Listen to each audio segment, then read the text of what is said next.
nosso Deus, seu santo monte. Alegria de toda a terra.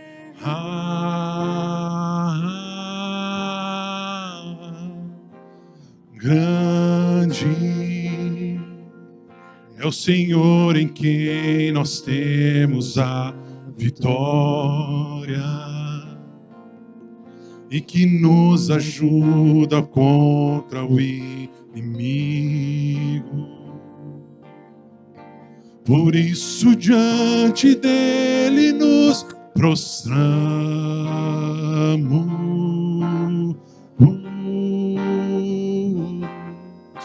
Queremos o teu nome engrandecer e agradecer-te por tua obra em nossas vidas. Confiamos em teu infinito amor, pois só tu és o Deus eterno sobre toda a terra e céu.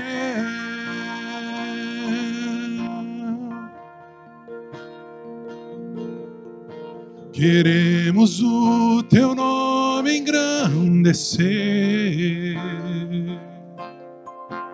e agradecer-te por tua obra em nossas vidas.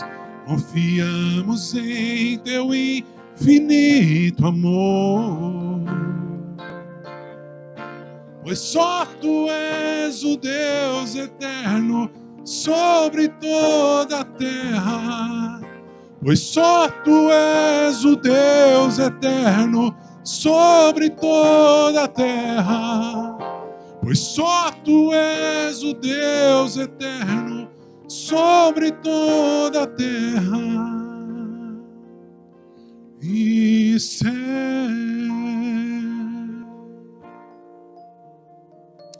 Amém. Nós estamos aqui no dia de hoje porque queremos engrandecer o nome do Senhor, porque viemos para louvar o Senhor, aquele que é o único digno de todo louvor e de toda adoração. A palavra de Deus nos diz em Provérbios capítulo 3, Provérbios capítulo 31, versículo 30. Enganosa é a graça e vã a formosura, mas a mulher que teme ao Senhor, essa será louvada. Começo a liturgia de hoje com esse verso, porque esse verso nos remete ao Dia das Mães. E de uma forma muito especial, a mãe que teme ao Senhor, a mãe que busca o Senhor, a mãe que leva a sua família a buscar ao Senhor. Porque, como a palavra de Deus nos diz, essa mulher que teme ao Senhor, essa mãe que teme ao Senhor, ela será louvada. Quantas mães que nós lembramos que levaram as suas famílias aos caminhos do Senhor e que hoje nós louvamos e agradecemos a vida dessas mães por ter encaminhado a sua família aos caminhos do Senhor.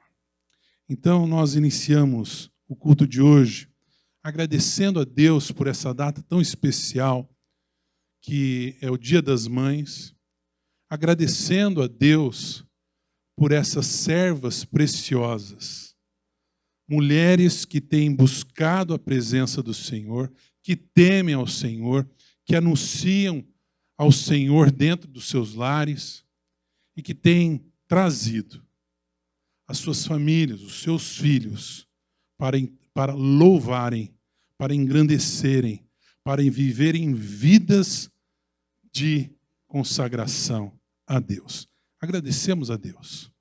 Agradecemos muito a Deus por esse dia que nós recordamos das mães presentes, das mães também que já estão nos braços do Pai, nas mães que nos deixam um legado precioso de busca à presença do Senhor.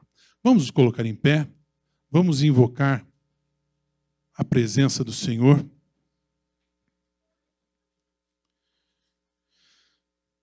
Eu quero convidar a nossa irmã Jaqueline para que esteja vindo aqui à frente, fazendo essa oração de invocação, essa oração de confissão. Oremos ao Senhor. Senhor, nosso Deus, nosso Pai, obrigada, Senhor, por esse dia. Obrigada, Senhor, porque podemos comemorar, relembrar, amar, Senhor, as nossas mães. Que nessa manhã o Senhor esteja aqui, Senhor, neste lugar, fazendo-se presente, ó Deus, orientando cada ato deste culto, Senhor, que tudo seja para honra e glória do Teu nome, Senhor. E eu peço, Senhor Jesus, em especial, por cada mãe aqui presente, por aquelas que não puderam estar aqui. Nós te agradecemos pelas mães que já se foram, Senhor, que foram nossa base, ó Deus. Que o Senhor continue a nos orientar enquanto mães, para que sejamos luz, Senhor, para os nossos filhos e para aqueles que estão próximos de nós, ó Senhor. Em nome de Jesus. Amém. Ainda em pé, vamos louvar ao Senhor com um hino que fala justamente da boa mãe, né? Vamos louvar ao Senhor em pé.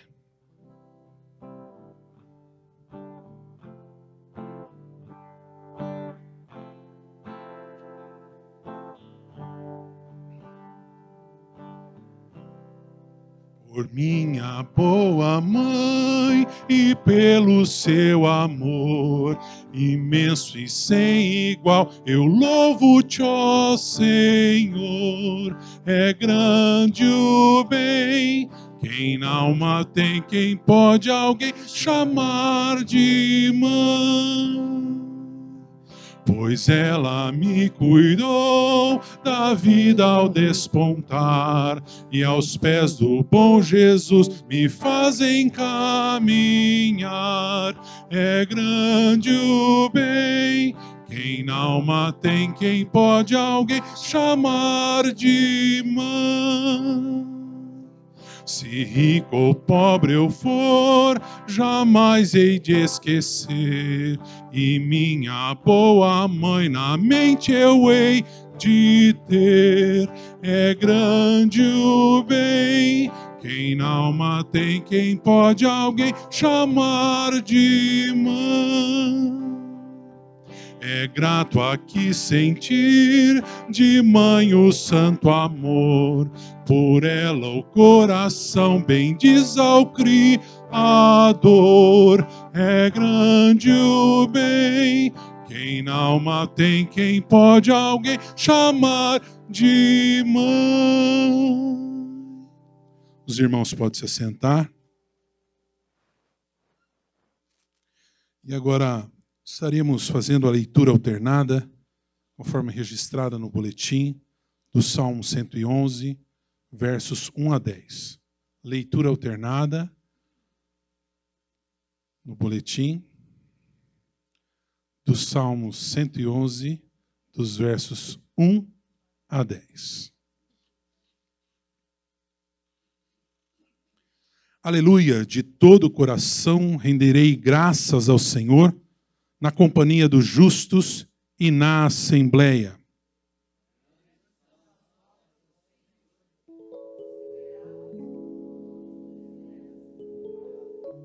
Em suas obras a glória e majestade, e a sua justiça permanece para sempre.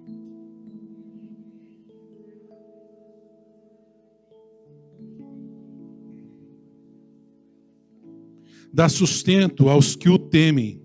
Lembra-se-á sempre da sua aliança.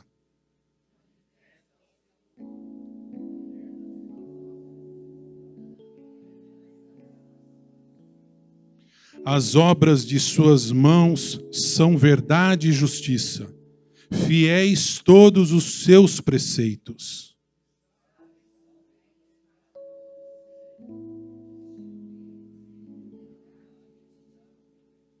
Enviou ao seu povo a redenção, estabeleceu para sempre a sua aliança. Santo e tremendo é o seu nome.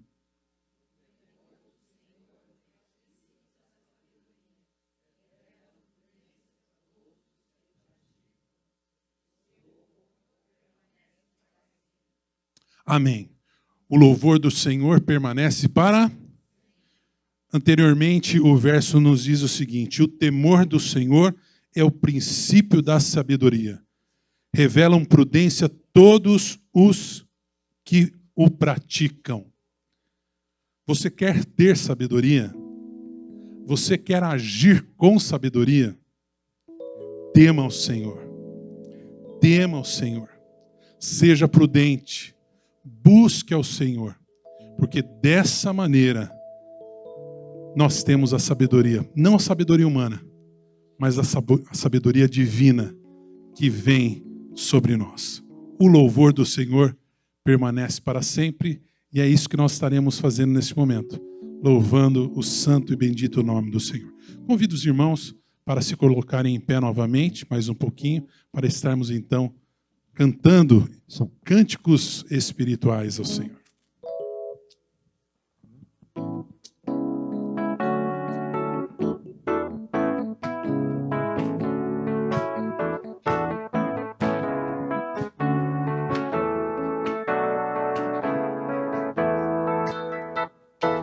Eu vejo a glória do Senhor hoje aqui.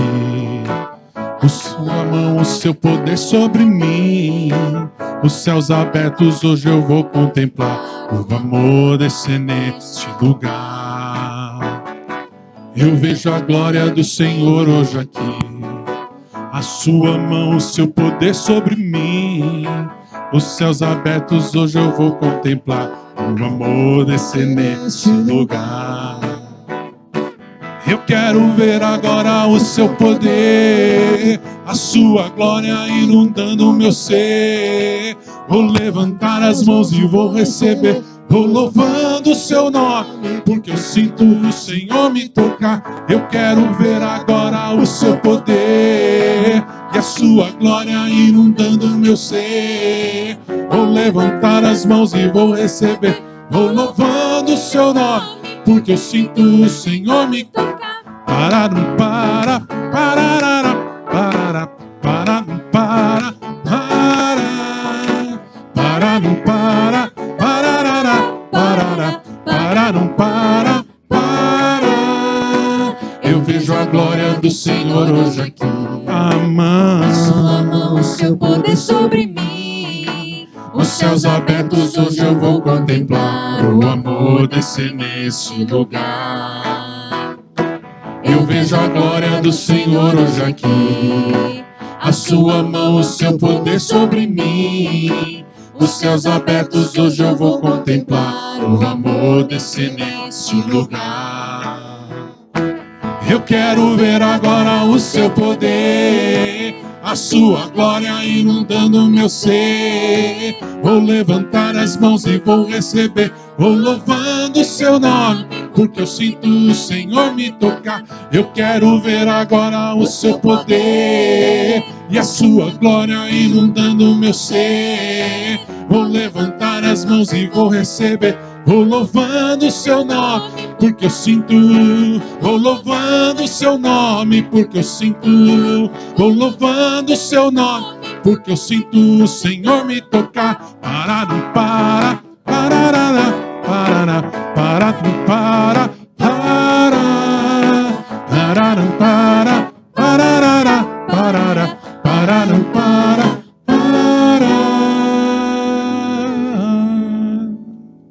Amém. Como é bom louvar o Senhor, né? Gostoso. Amém.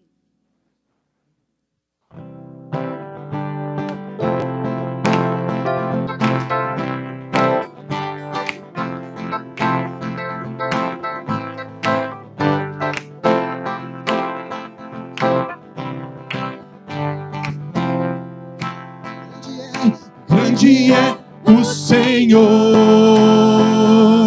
grande é o Senhor, suas grandes obras não têm fim, seus olhos estão sobre mim. Grande é o Senhor, grande é o Senhor, suas grandes obras não têm fim, seus olhos estão sobre mim. Sobre toda a terra tu és o rei, sobre as montanhas e o pôr do sol. Uma coisa só, meu desejo é: vem reinar De novo em mim, reina em mim, com teu poder, sobre a escuridão e sobre os sonhos meus. Tu és o Senhor de tudo que sou. Vem reinar em mim, Senhor.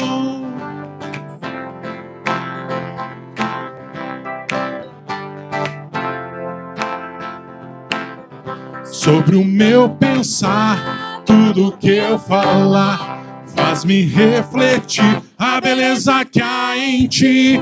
Tu és para mim mais que tudo aqui. Vem reinar de novo em mim, reina em mim, com teu poder, sobre a escuridão e sobre os sonhos meus. Tu és o Senhor de tudo que sou. Vem reinar em mim, Senhor, reina em mim, com teu poder, sobre a escuridão, sobre os sonhos meus. Tu és o Senhor de tudo que sou.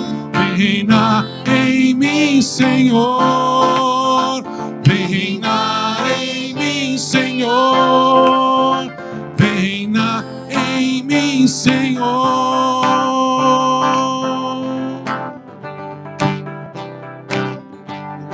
Bem forte, vamos lá. Assim, ó. Grande é o Senhor.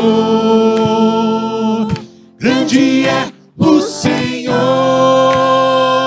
Suas grandes obras não têm fim. Seus olhos estão sobre mim. Mais uma vez, vamos lá. Grande é o Senhor. Grande é o Senhor.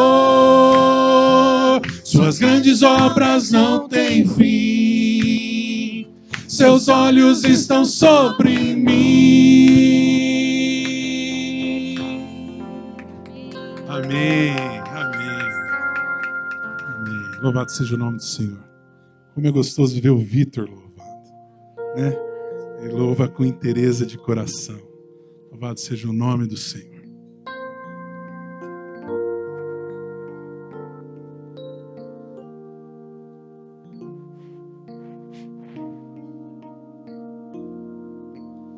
Eu queria ter mais que uma voz, mais que um amor e uma vida pra te oferecer, pois tu és muito mais que eu possa ter em meu ser.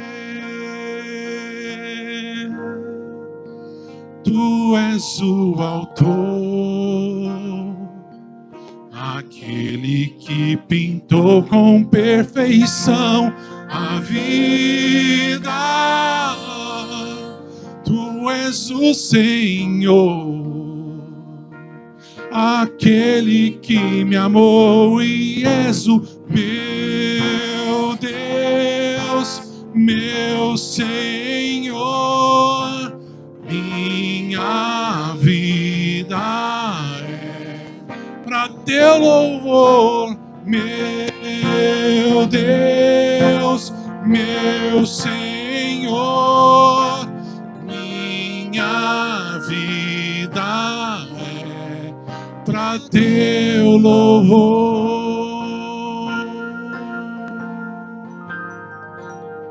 Tu és o autor, aquele que pintou com perfeição a vida. Tu és o Senhor, aquele que me amou e és o meu Deus, meu Senhor. minha vida é para teu louvor, meu Deus, meu Senhor. Minha vida é para teu louvor.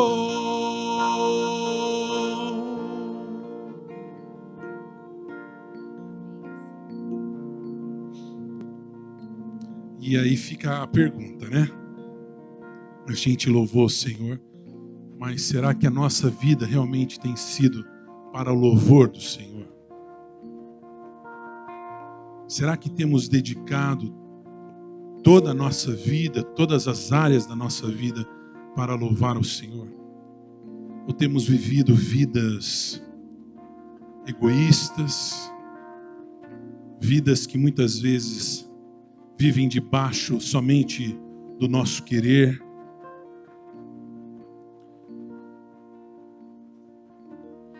Nós nos esquecemos. Nós temos uma memória muito fraca. A melhor vida para nós é a vida que vive em função de louvor, do louvor ao Senhor. Que essa seja uma realidade, não somente meras palavras, mas que possamos viver assim, louvando o Senhor em todas as áreas da nossa existência. Meu Deus, meu Senhor, minha vida é para teu louvor, meu Deus, meu Senhor, minha vida é para teu louvor. Entrega agora, meu. Entregue nessa manhã. Meu Senhor, minha vida é para teu louvor, meu Senhor, minha vida é para teu louvor. Você pode dizer amém? Amém, Senhor. Que verdadeiramente nossas vidas sejam inteiramente para o louvor do Senhor. Tem mais um? Acabou? As crianças. Vamos tocar mais um? Deu vontade. Aquela lá, Deus é bom. Não, aquela... Quando... É do barulho. Qual que é mesmo? Não, mas aquela... Ele continua sendo Isso. bom.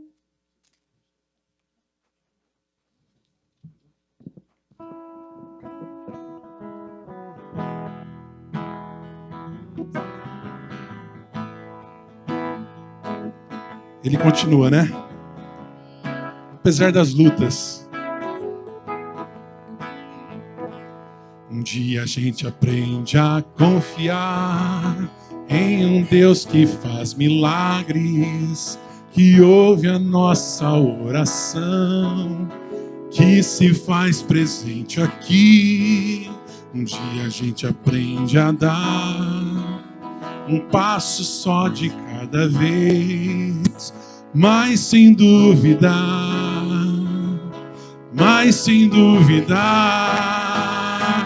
que Ele continua sendo bom, Ele continua sendo Deus, que Ele continua sendo bom, Ele continua sendo Deus.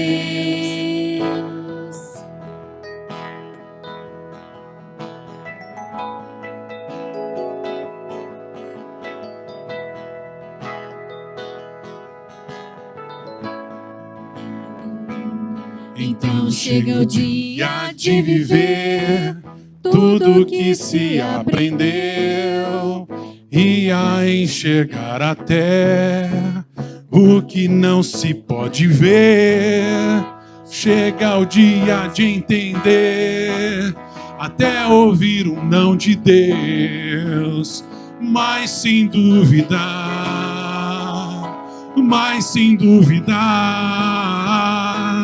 Ele continua sendo bom, Ele continua sendo Deus, Ele continua sendo bom, Ele continua sendo Deus, Ele continua sendo bom, Ele continua sendo Deus, Ele continua sendo bom, Ele continua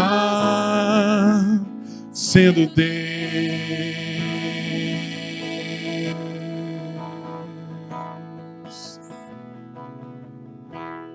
Amém. Amém. Agradecermos ao Senhor. Nós não tivemos o ofertório, mas eu quero lembrá-los, né? A palavra de Deus nos diz, por meio de Jesus, pois oferecemos a Deus sempre sacrifícios de louvor, que é o fruto de lábios que confessam o seu nome. Hebreus, capítulo 13, versículo 15. Você tem a oportunidade de fazer, então, a entrega do seu dízimo, sua oferta, posteriormente, né? Ou através dos meios digitais, né? Os nossos irmãos diáconos e diaconisas estarão ali no fundo, né? Para receberem os dízimos e ofertas para quem veio presencialmente e assim o deseja fazer, né? É que hoje nós mudamos a ordem, né? Devido a esse tempo de gratidão pelo Dia das Mães. Então, se você quer fazer a entrega do seu dízimo presencialmente aqui, por gentileza, procure a nossa irmã diaconisa para entregar seu dízimo lá. Ou então, não esqueça de devolver o seu dízimo, sua oferta, através dos meios digitais, conforme está sendo projetado, né? Sempre lembrando para que assim seja feito na igreja, na comunidade pela qual você faz parte.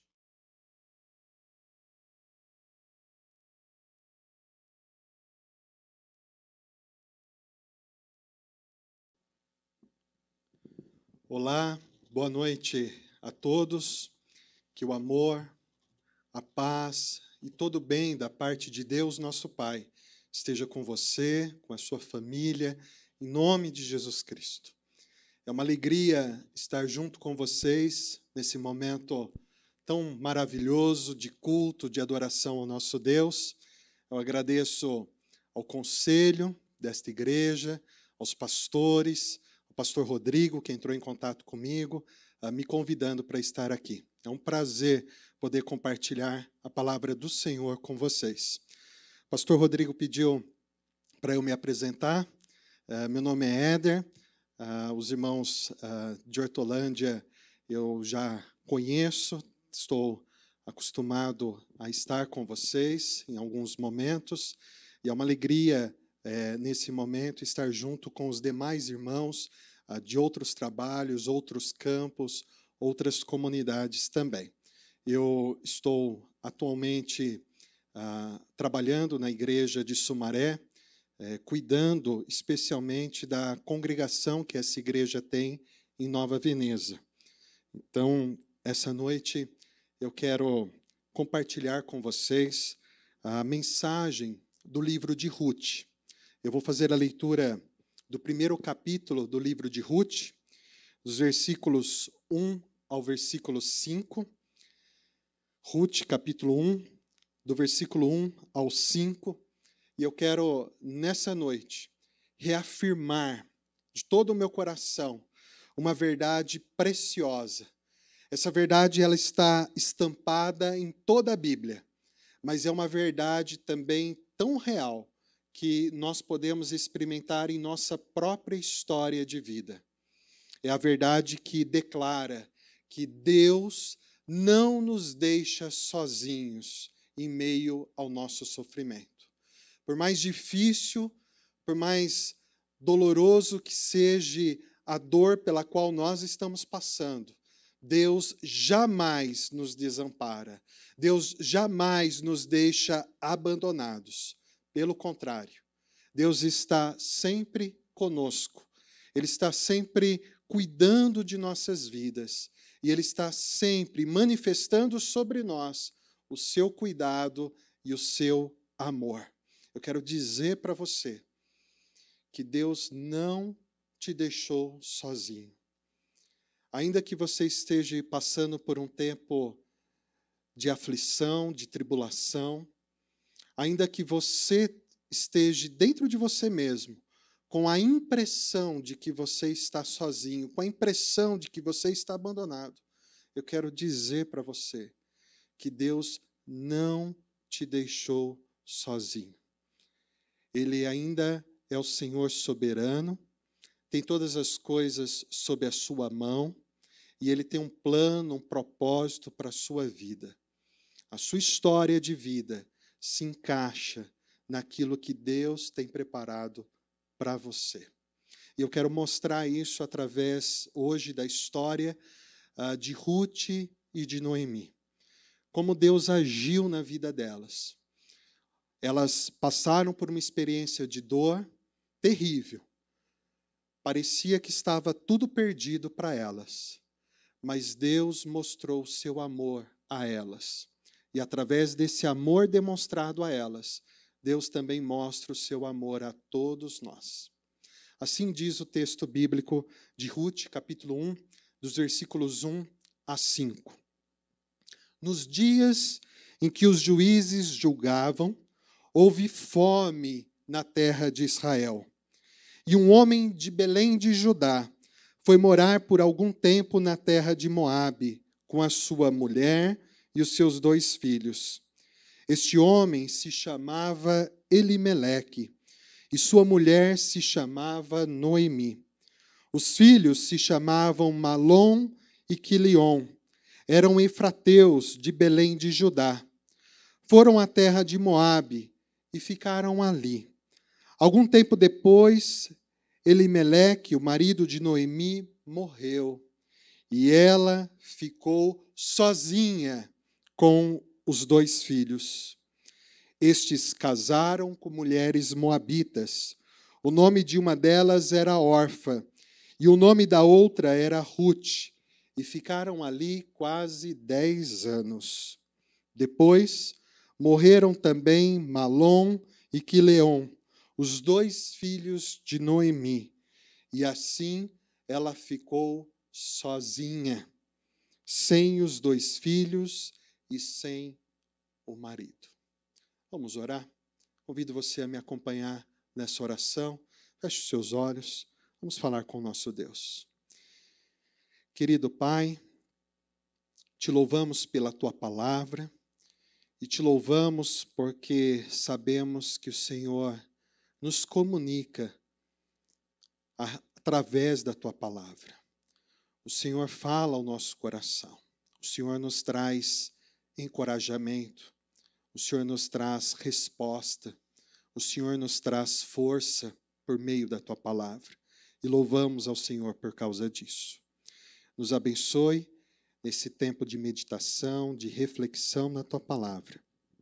Que o Senhor fale com todos nós e que essa mensagem do Senhor para as nossas vidas possa, ó Deus, trazer direção para todos nós e que nós possamos viver a verdade da tua palavra em nós e que possamos também compartilhar esta verdade com outras pessoas, para a honra, para a glória, para o louvor do teu nome. Em nome de Cristo Jesus que oramos. Amém. Amém. A experiência de sofrimento, a experiência de aflição, ela nos deixa profundamente abalados. Não importa se nós temos confiança em Deus ou não, todos nós nos abalamos diante do sofrimento, diante das perdas, diante das lutas pelas quais passamos. Entretanto, quando confiamos em Deus, nós sabemos que o nosso sofrimento não é o fim da nossa vida, porque Deus nos dá a esperança e Deus nos mostra o seu amor.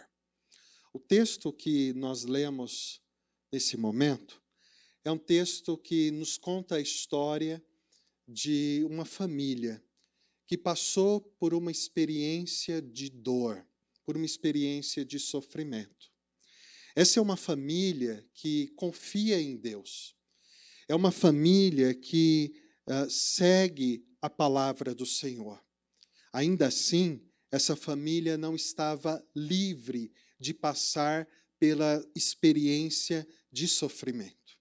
A verdade é que Deus, ele não nos isenta de experimentar o sofrimento, mas no sofrimento, Deus manifesta a sua graça sobre nós. E essa família passou por uma experiência terrível de dor. E o texto que lemos narra uma sucessão de sofrimento pela qual essa família passou. O texto inicia declarando que essa família vivia no tempo dos juízes, tempo em que os juízes governavam. Esse período já era um período difícil para o povo de Deus, porque esse era um período de instabilidade na história de Israel. Havia períodos de tranquilidade e paz entre eles. Havia o período em que eles estavam firmes com Deus e estavam apegados a Deus, mas, ao mesmo tempo, haviam momentos em que eles viviam tempo de sofrimento, de ameaças, tempos de perseguições, tempo de batalhas, tempo em que as pessoas se esqueciam de Deus e se afastavam da lei de Deus. Era um tempo de instabilidade. Era um tempo em que as pessoas não sentiam segurança completa. Um tempo muito parecido com esse que nós vivemos. Tempo em que nós não experimentamos segurança, porque a vida é instável. Ora as coisas estão bem, ora as coisas caminham aparentemente de maneira organizada, mas de repente tudo muda. Veja, por exemplo, os dias que nós temos vivido. Quantos de nós tivemos os nossos planos alterados, mudados, ou até mesmo frustrados por causa desse tempo que nós estamos vivendo? Nós vivemos dias de instabilidades, assim como eles viviam.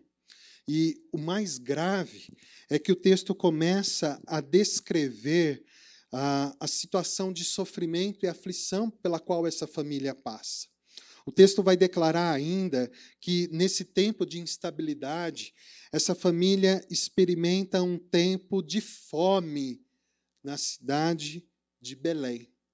E o irônico é que Belém, o nome Belém, significa lugar onde existe alimento, lugar de fartura. Belém significa casa do pão. E, de maneira irônica, o texto vai dizer que em Belém, a casa do pão, de repente os celeiros ficaram vazios. Houve fome. Nós não sabemos a razão pela qual Belém passou por esse período de fome. Mas o que o texto declara é que não havia ali alimento, não havia ali provisão para aquela família e para nenhum morador daquela cidade. Talvez uma das experiências mais dolorosas pelas quais algumas pessoas passam na vida é a experiência da fome, de não ter o que comer. E diante da fome, então, um homem chamado Elimeleque, casado com uma mulher chamada Noemi, decide sair da cidade de Belém e ir para o outro lado do Rio Jordão. Ele decide ir para uma cidade chamada Moabe. Essa decisão é uma decisão aparentemente estranha, porque moabitas e israelitas eram povos totalmente diferentes. E eram povos que tinham uma história de conflito. Os moabitas, eles eram idólatras, adoravam o falso deus Baal. Inclusive, entre os seus rituais, entre os seus cultos, os moabitas praticavam até mesmo o sacrifício humano, o sacrifício de crianças em adoração ao falso Deus. Enquanto que Israel era o povo chamado a adorar o único Senhor, o Criador dos céus e da terra.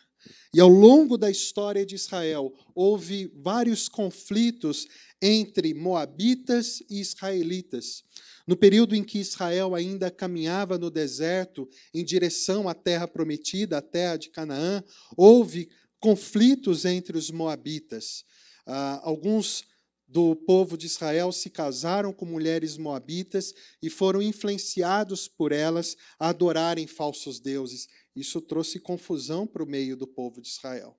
Além disso, houve momentos na trajetória de Israel em que Israel foi ameaçado pelos moabitas, foram atacados por moabitas.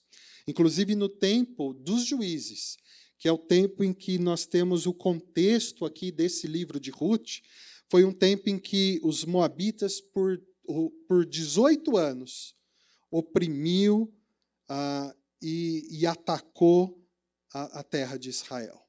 Então, os moabitas não eram tão amigáveis. Escolher Moabe para morar não era um lugar confortável. Mas naquele momento, para fugir da fome, para fugir do sofrimento, Elimeleque não viu outra opção a não ser ir para Moabe. Ele apostou que em Moabe as coisas seriam melhores. Ele acreditou de todo o coração que na terra de Moabe ele poderia refazer a sua vida, pelo menos por um tempo, até que as coisas melhorassem em Belém e aí então ele pudesse voltar para Belém. Entretanto, o texto nos mostra que a vida dessa família em Moabe foi marcada por mais sofrimento, foi marcada por mais dor. E o resultado desse sofrimento foi que a esposa de Elimeleque se sentiu sozinha. Por duas vezes aparece no texto que nós lemos a expressão "e Noemi ficou sozinha". Você vai ver essa expressão no final do versículo 3 e você vai ver essa expressão também no final do versículo 5.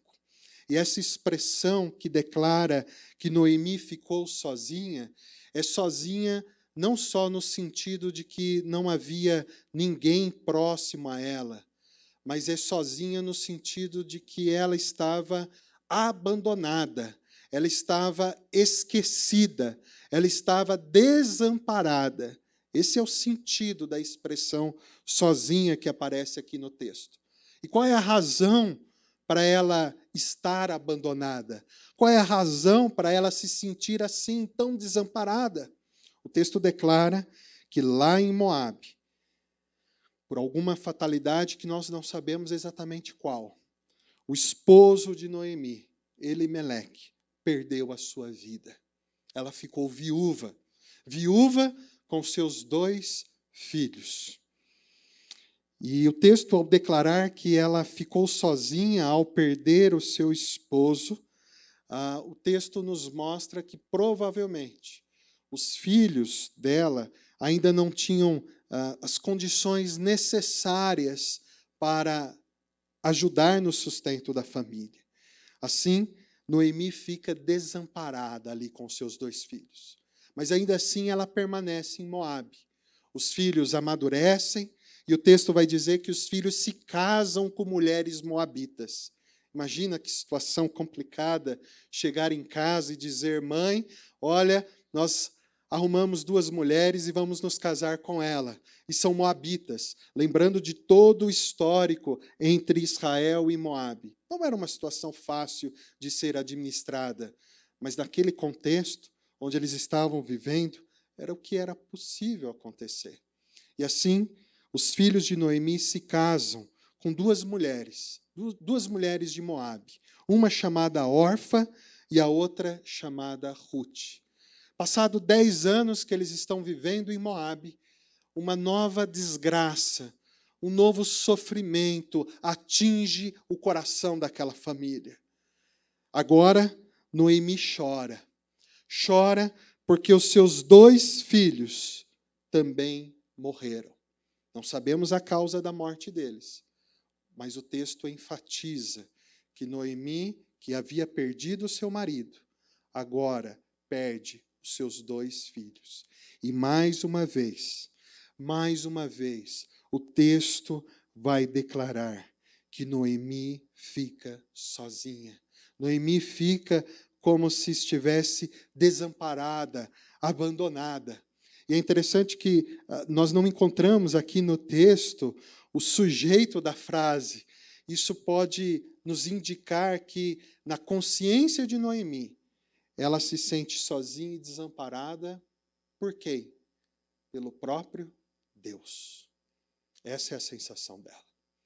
Eu não sei você, mas às vezes, diante de algumas experiências dolorosas, daquelas que nos machucam, daquelas que nos fazem perder de vista qualquer esperança, às vezes nos dá a sensação de que nem Deus está conosco.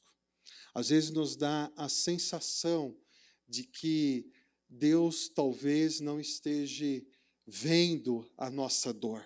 Talvez nos dá a sensação de que Deus não está ouvindo a nossa oração, de que Deus não está favorável a nós.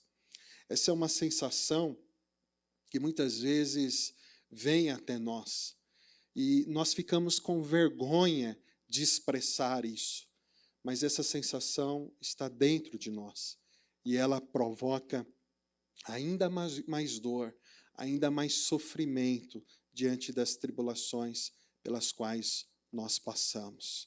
Algumas vezes, nós olhamos para o lado e nos sentimos sozinhos.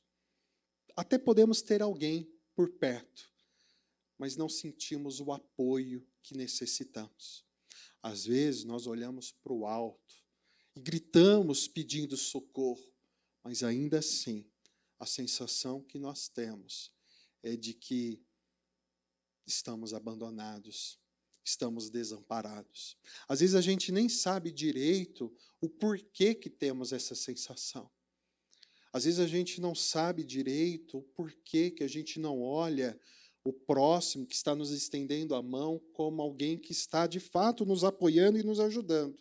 Às vezes nós não sabemos o porquê, mas a sensação forte dentro de nós é de que estamos abandonados. Qualquer um de nós podemos ter essa sensação. Noemi passou por isso. E essa situação foi tão grave que mesmo ela tendo do lado dela 2 noras, ainda assim ela se sente sozinha. Ela se sente abandonada. Ela chega inclusive a expressar nos versículos posteriores que nós não lemos, ela chega a expressar que o próprio Deus se levantou contra ela. A sensação que ela tem diante do sofrimento dela é de que o próprio Deus a abandonou. Ela tem a sensação de que é Deus quem está afligindo a sua vida. Essa é a impressão que Noemi tem. Tamanho o seu sofrimento. O sofrimento de Noemi é tão grande que ela chega, inclusive, a tomar a decisão de mudar o seu próprio nome. Afinal, o nome Noemi significa aquela que é amável ou aquela que é agradável. No entanto, Noemi não tem nada de agradável, não tem nada de amável na história da sua vida. Ela perdeu seu marido, perdeu seus 2 filhos. Então, Noemi passa a enxergar a história da sua vida com amargura. Ela começa a enxergar a história da sua vida com um olhar de complexidade, com um olhar de trauma, com um olhar de dor. Então, a Noemi mesmo vai declarar no versículo 20 que ela não deseja mais ser conhecida como Noemi, que quer dizer agradável, mas ela agora deseja ser conhecida pelo nome de Mara. Mara, que era o nome das águas que existia naquela região e que eram águas amargas. E ela diz: meu nome agora deve ser Mara, porque a minha vida está amargurada. A minha vida está amargurada. Triste situação dessa mulher. Quando olhamos para esse fato, nós podemos compreender que Noemi não encontra mais esperança para a sua vida. Ela não acredita que as coisas possam mudar. Ela está entregue, inclusive, a uma depressão, porque ela não tem mais forças para lutar. Ela nem quer lutar. Ela nem quer lutar. No entanto, o texto começa a dizer que algo se transforma na vida de Noemi. Mesmo ela não acreditando, algo se transforma na vida de Noemi. Eu não sei você, mas às vezes nós passamos por situações tão difíceis que nós não acreditamos que as coisas podem mudar. Nós não acreditamos que as coisas podem ter uma reviravolta na nossa vida. Nós não acreditamos que podemos receber recursos e força para superar o nosso sofrimento. Nós não acreditamos, inclusive, que mesmo diante daquele sofrimento que parece não ter fim, que nós podemos receber, sim, forças, capacidade, condições para suportar o sofrimento e seguir em frente apesar da dor. Seguir em frente a despeito de qualquer tristeza. Sim, é possível. É possível, às vezes, nós não superarmos alguma experiência de dor, mas ainda assim aprendermos a suportar essa experiência e a vivermos felizes a despeito de qualquer motivo que nos faça chorar, porque podemos receber consolo e podemos seguir, sim, em frente. Isso é possível. Mas quando estamos passando pela aflição, nós não acreditamos nisso. Veja, como superar a dor de perder alguém que se ama? Como superar a dor de conviver com a ausência, a falta de alguém que é tão importante para nós? É um buraco no nosso coração. É uma ferida sempre aberta, que hora ou outra sangra. Como continuar seguindo em frente, carregando consigo essa dor? Parece impossível. Parece que é algo insuportável, que vai nos consumir. Mas Deus, nosso Deus, é maravilhoso em amor. Deus, o nosso Deus, é maravilhoso na bondade que Ele manifesta nas nossas vidas. E perder alguém que se ama é uma dor que a gente não supera, mas é uma dor que Deus nos ensina a suportar.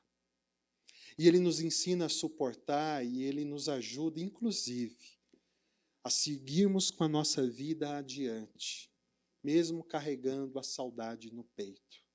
Porque toda vez que choramos, Deus, em sua maravilhosa graça, nos concede o seu consolo. E Ele nos mostra que até esse choro da perda de alguém que amamos é um choro que um dia terá fim. Porque as nossas lágrimas não permanecem pela eternidade.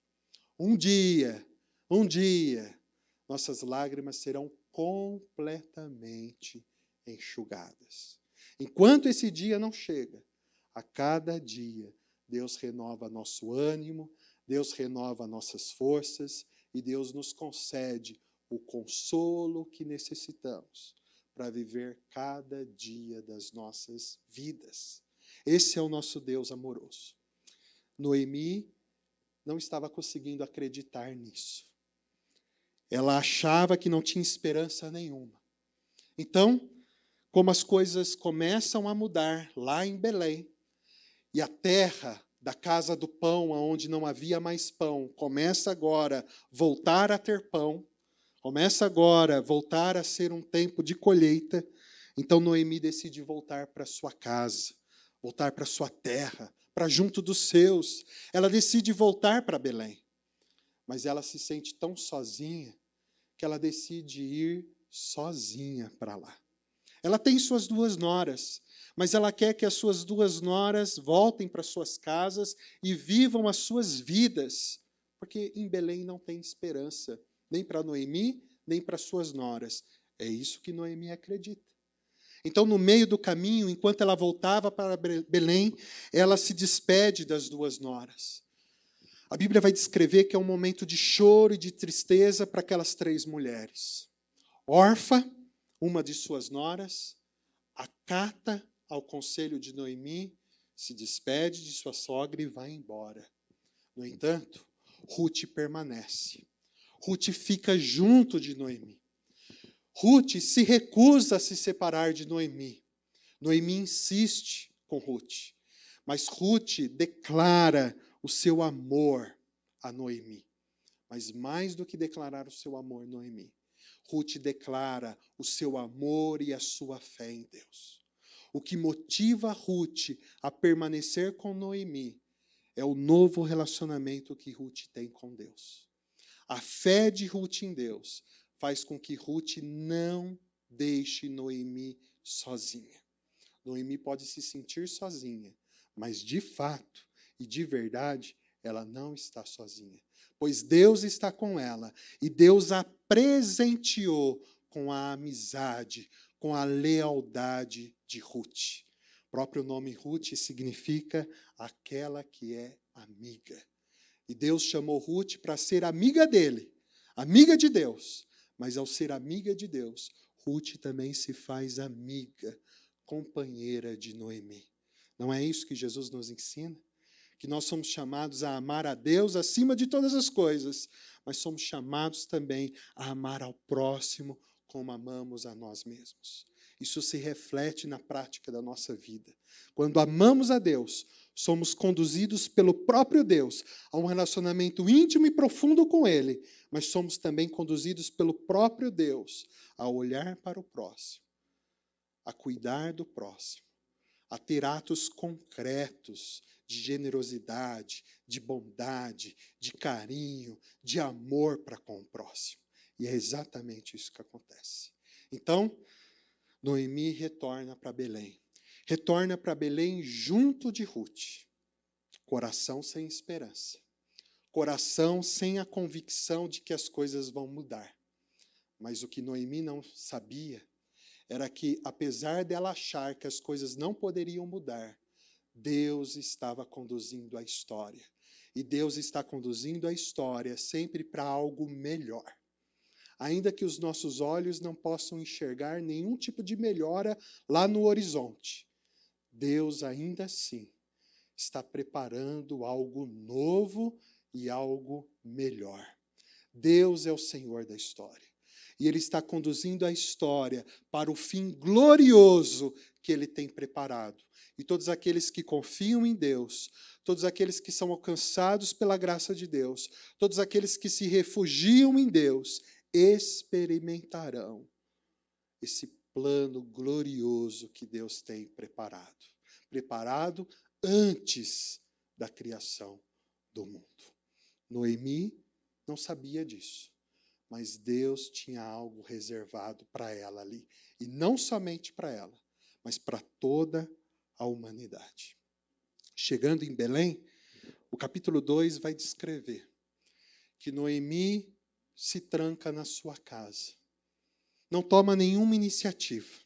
Ela está tão perdida, tão desorientada, tão desanimada, tão caída na sua tristeza, que ela inclusive se esquece que existe lá em Belém um parente próximo, rico e influente, chamado Boaz.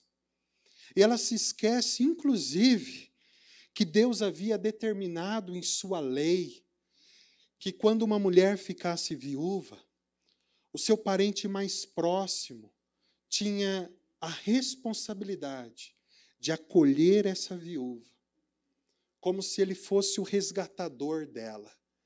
E o resgatador tinha a missão de acolher, cuidar, fortalecer, de ajudar a viúva, de não deixá-la desamparada. Esse era o cuidado de Deus naquela época, porque a viúva não tinha as possibilidades que hoje existem de viver sem a proteção ou sem a ajuda de algum familiar, homem, que pudesse socorrê-la. Aquela era uma outra cultura. A mulher tinha poucas possibilidades, diferente de hoje. Então, ela estava desamparada, mas Deus havia providenciado meios para que no momento em que ela estava desamparada, ela pudesse receber o amparo. Porque, na verdade, Deus nunca nos deixa abandonados. Mas ela está tão desesperada que ela se esquece disso. Ela se esquece disso. Mas Ruth está com ela. E Ruth ama a Deus. E por amar a Deus, Ruth é levada a amar e cuidar da sua sogra. E o texto então declara, no capítulo 2, os 3 primeiros versículos, que Ruth, então, estrangeira, vivendo num lugar onde ela não conhece ninguém e não conhece nada, ela toma a iniciativa. Ela diz para sua sogra Noemi: eu vou procurar alguém generoso, alguém bondoso, que possa nos dar alguma coisa para a gente se alimentar. Sabe o que Noemi faz? Noemi simplesmente diz: vai. Ela não dá nenhum tipo de orientação. Ela não dá nenhum tipo de recomendação. Ela não tem forças. Ruth vai. Ruth vai, e eu gosto muito de uma expressão que aparece aqui no capítulo 2. O capítulo 2 de Ruth, no versículo 3, diz que Ruth vai ao campo e ela apanhava as espigas desse campo. E o texto vai dizer que por casualidade, eu gosto dessa expressão, por acaso, foi por acaso, que Ruth foi parar justamente no campo de quem? De quem? De Boaz. Aquele parente próximo. Tinha a missão de resgatar a viúva. Tinha a missão de cuidar da viúva. Tinha a missão de Deus de não deixar a viúva desamparada. Por acaso. É interessante, né? Como as coisas acontecem na nossa vida por acaso. Você não concorda? Não. É claro que não concorda. As coisas nunca acontecem por acaso. O texto bíblico está sendo irônico ao dizer que é por acaso. Nada acontece por acaso. É providência de Deus, é cuidado de Deus, é amor de Deus, é a bondade de Deus, é o agir do Deus que não nos desampara, é o agir do Deus que não nos deixa sozinhos e abandonados, é o agir de Deus que tem planos bons e maravilhosos para nós. Não é por acaso. Deus tinha propósito de que Ruth se encontrasse com Boaz. Deus tinha o chamado para que Boaz assumisse o papel de resgatador daquela viúva. Deus tinha o propósito de transformar a história daquelas pessoas. Assim também Deus age na sua vida. Você pode não enxergar isso. Pode estar difícil para você compreender isso. Mas a realidade revelada na palavra de Deus é de que Deus tem providências sobre você. E quanto menos você imagina, ainda que te falte a fé necessária naquela hora, Deus ainda assim está agindo de maneira bondosa e poderosa. Porque a providência de Deus não depende de nós, mas a providência de Deus depende dele e do agir dele sobre nós. Ruth vai ao campo, é uma iniciativa dela, mas quem está conduzindo ela nessa iniciativa, quem está guiando os passos dela para que o resultado dessa iniciativa seja levá-la justamente ao campo de Boaz, é Deus. É Deus. Ruth não sabia quem era Boaz. Noemi não tinha dito nada. Como ela chega justamente lá? Sorte? Acaso? Não. Providência. Providência. E até aqui as coisas não mudam. Mas Deus já está traçando a mudança. Eu creio que Deus já está traçando uma mudança para a sua história de vida.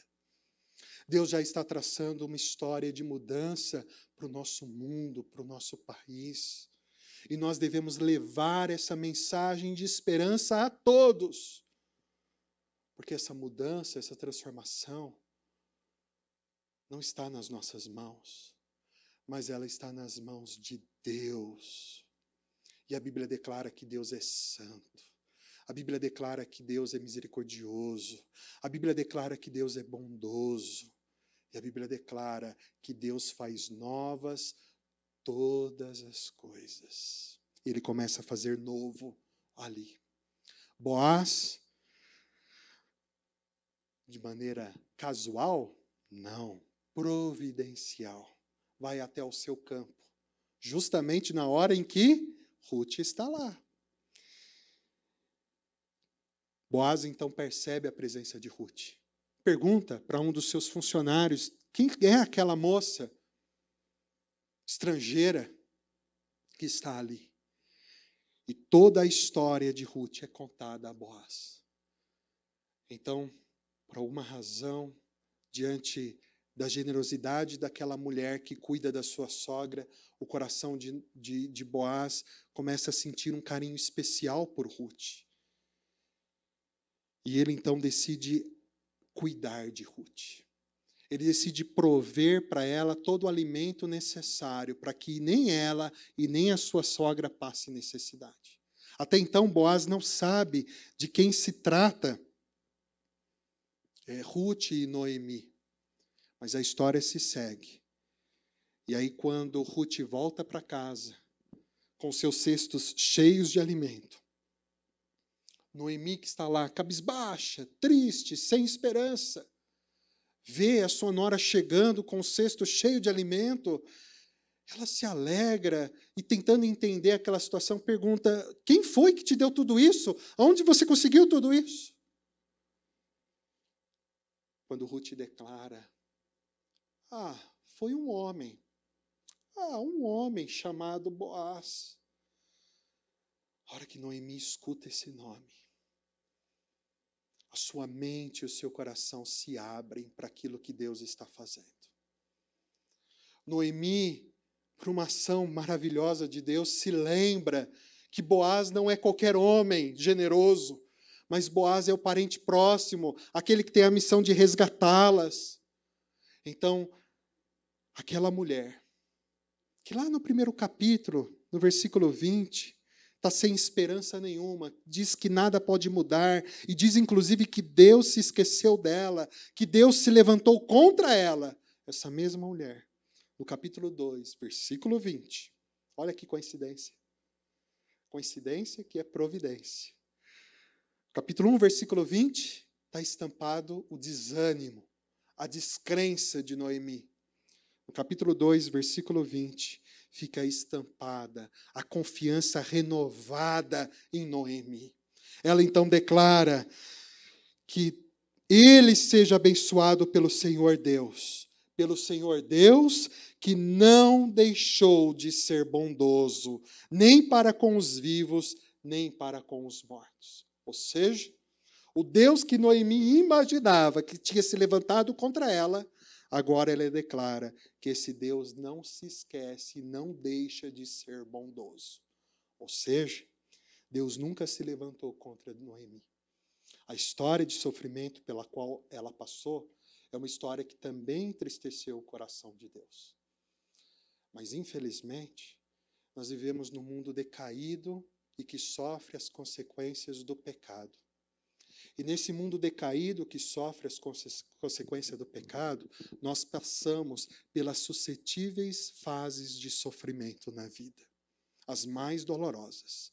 Todos nós passamos por elas, para que a gente não se esqueça que o mundo que a gente vive não é o paraíso, mas o mundo que a gente vive é o mundo caído no pecado.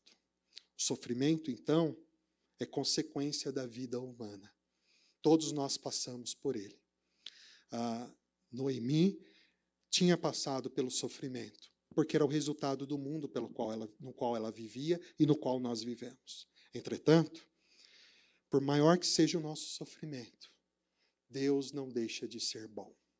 Ele continua sendo bom. E Ele continua sendo amoroso para conosco. E Ele continua conduzindo a nossa vida de acordo com o seu propósito. E essa condução de Deus na história de Ruth é tão maravilhosa, que mesmo diante de qualquer dificuldade, Boaz acaba finalmente se casando com Ruth.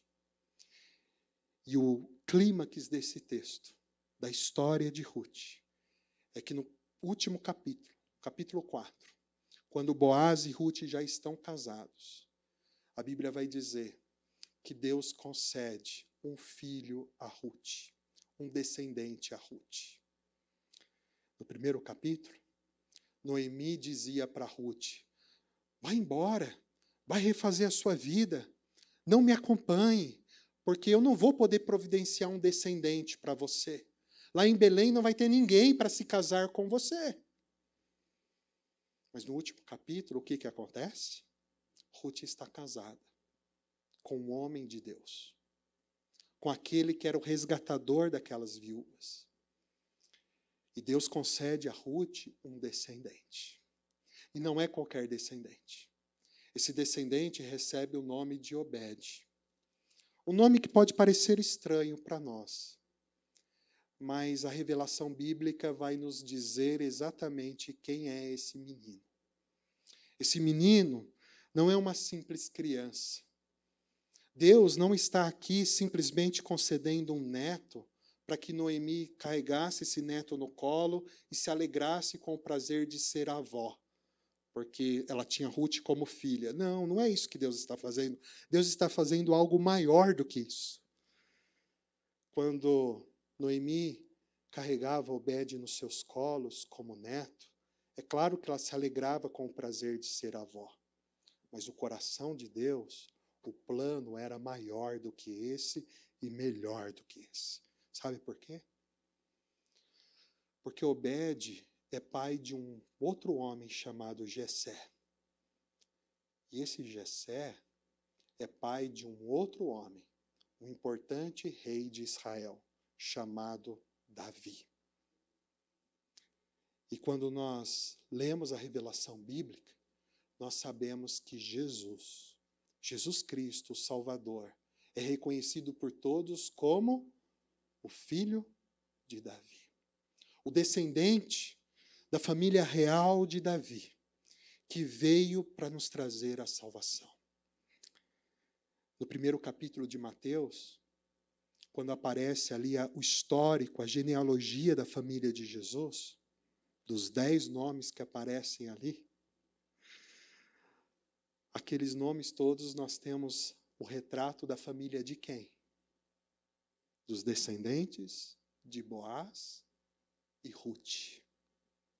Ou seja, através desse casal, através daquele filho Obed, o que Deus está fazendo?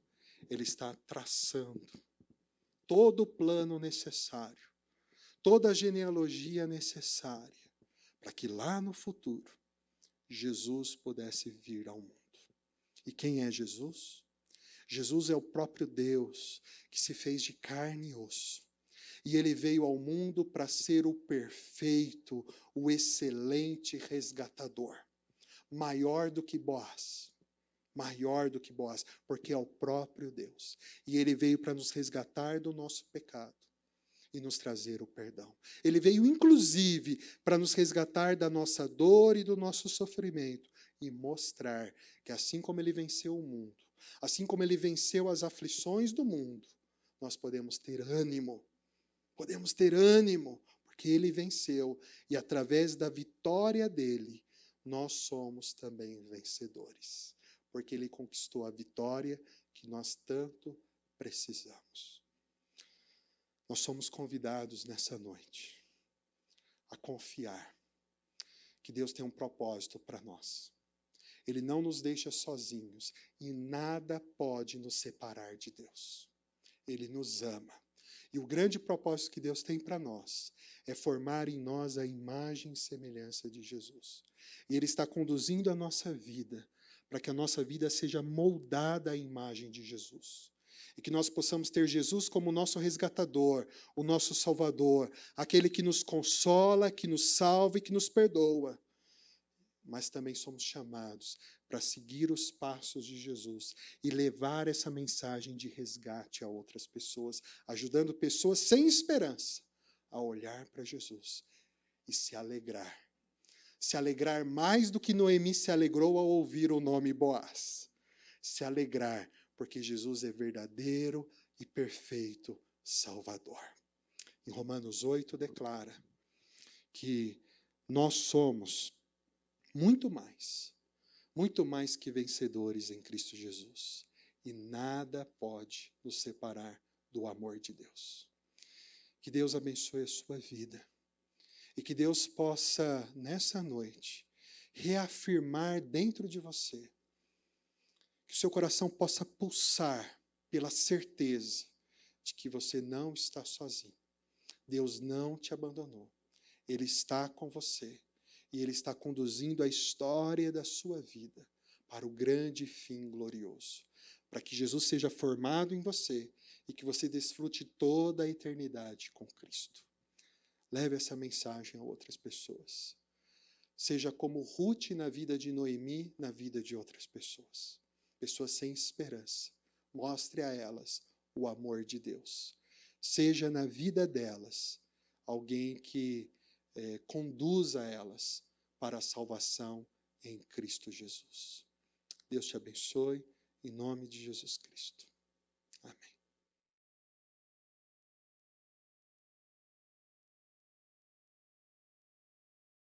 Porque eu recebi do Senhor o que também vos entreguei. Que o Senhor Jesus, na noite em que foi traído, tomou o pão. Tendo dado graça, o partiu e disse: isto é meu corpo, que é dado por vós.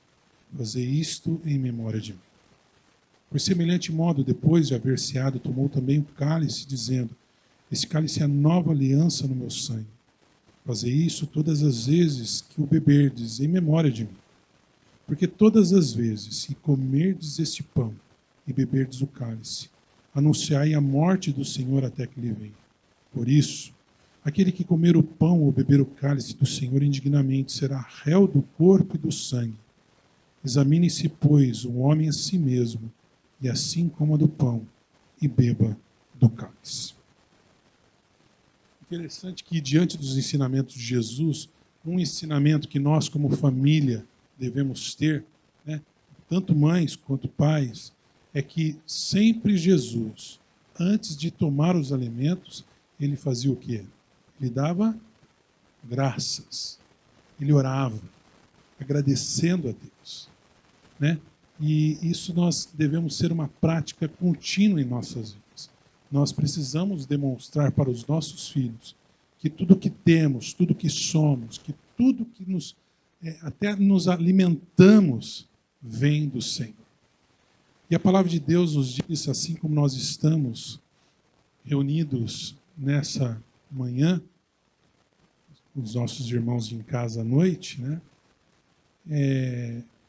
Os seus discípulos estavam reunidos em torno da mesa. E na última ceia que Jesus fez com os seus discípulos, ele tomou um pão, assim como nós tomamos neste momento, e ele o partiu. E nós percebemos que o partir do pão, ele gera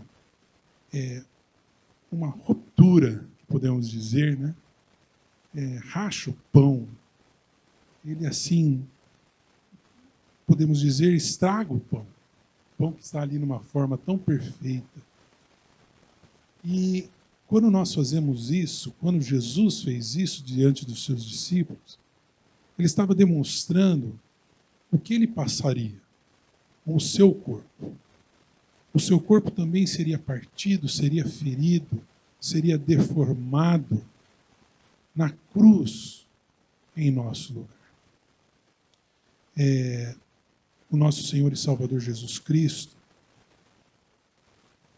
muitos pensam que as suas lesões físicas foram poucas, mas os estudiosos dizem que ele foi extremamente ferido.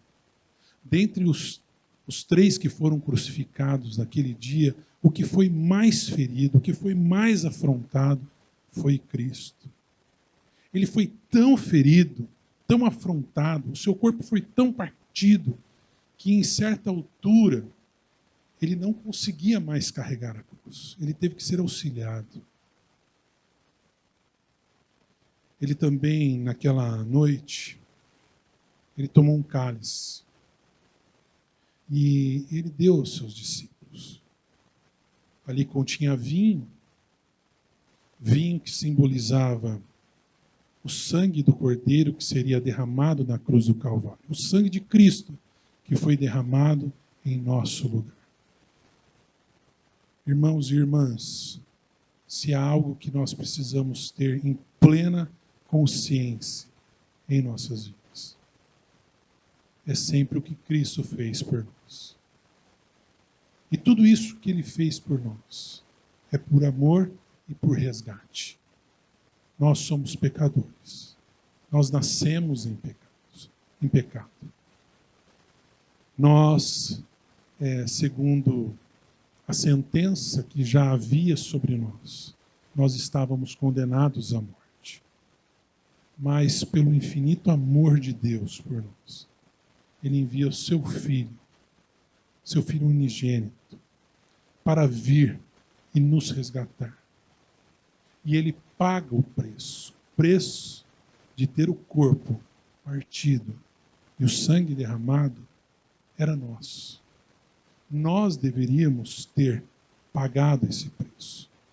Mas o Senhor, na sua graça, na sua misericórdia, no seu grande amor, fez isso por nós.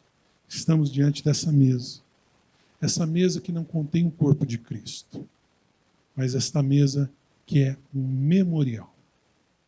Assim como o apóstolo Paulo diz aqui em 1 Coríntios, ele nos traz a memória o que Cristo fez por nós.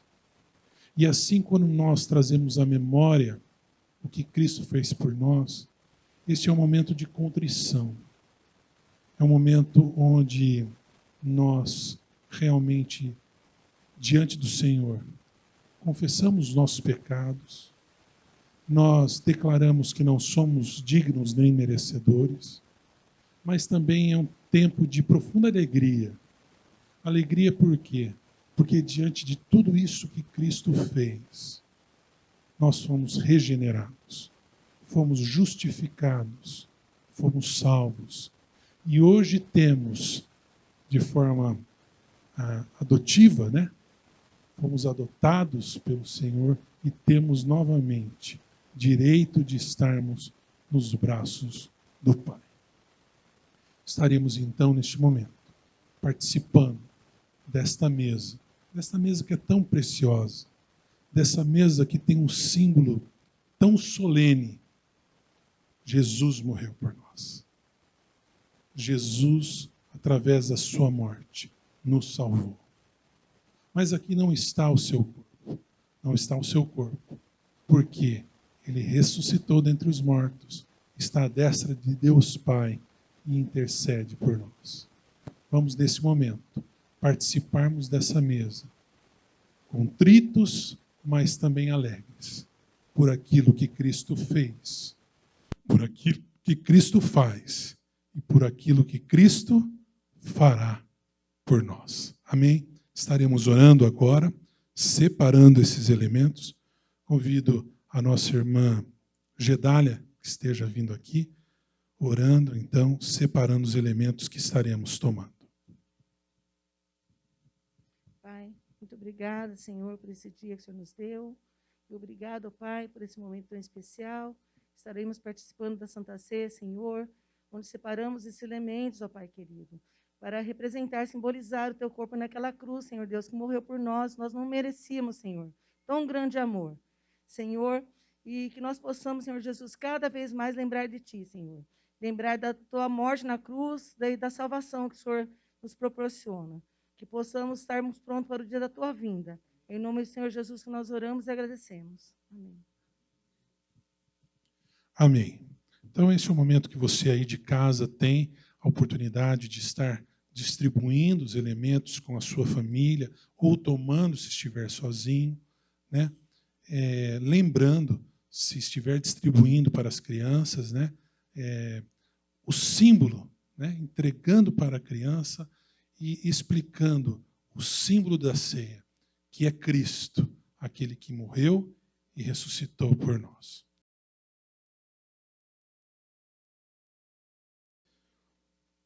A palavra de Deus, encerrando, assim nos diz o envio. Leiamos todos juntos o envio, que se encontra em 1 Coríntios, capítulo 16, versos 13 e 14.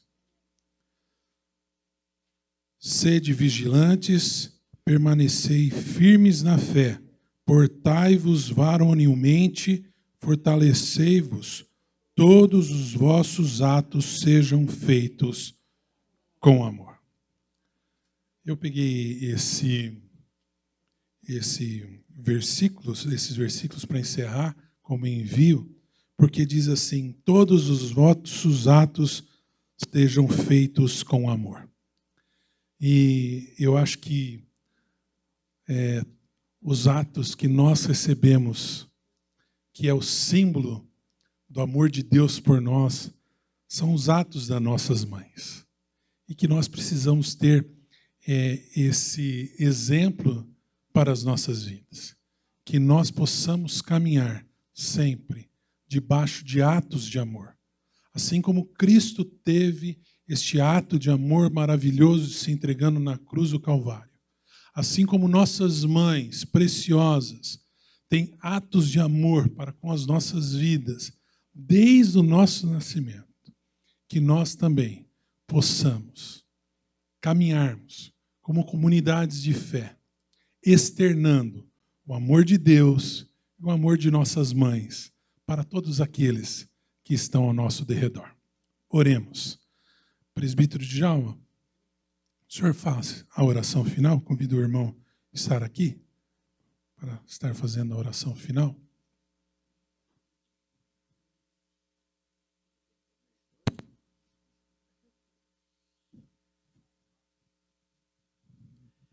Pai, nós, com muita alegria em nossos corações, somos gratos a Ti, em nome do Senhor Jesus, que é o nosso Salvador e Pastor. Pai, nós Te louvamos também por este momento tão singular. Primeiro porque comemoramos o Dia das Mães, e nós sabemos, ó Pai, que o Senhor dá às Tuas servas força tal que não há como resistir, na alegria, na tristeza, para cuidar daqueles seus filhos.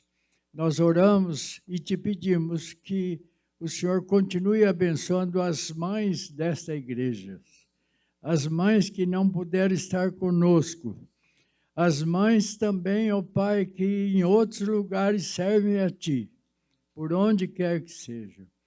E agora nós te pedimos também que coloque em nossos corações a firmeza da nossa fé, de tal maneira que quando nós comemoramos a ressurreição do Senhor Jesus como memorial em nossas vidas, sejamos ávidos, vigilantes, esperando a volta do nosso Senhor.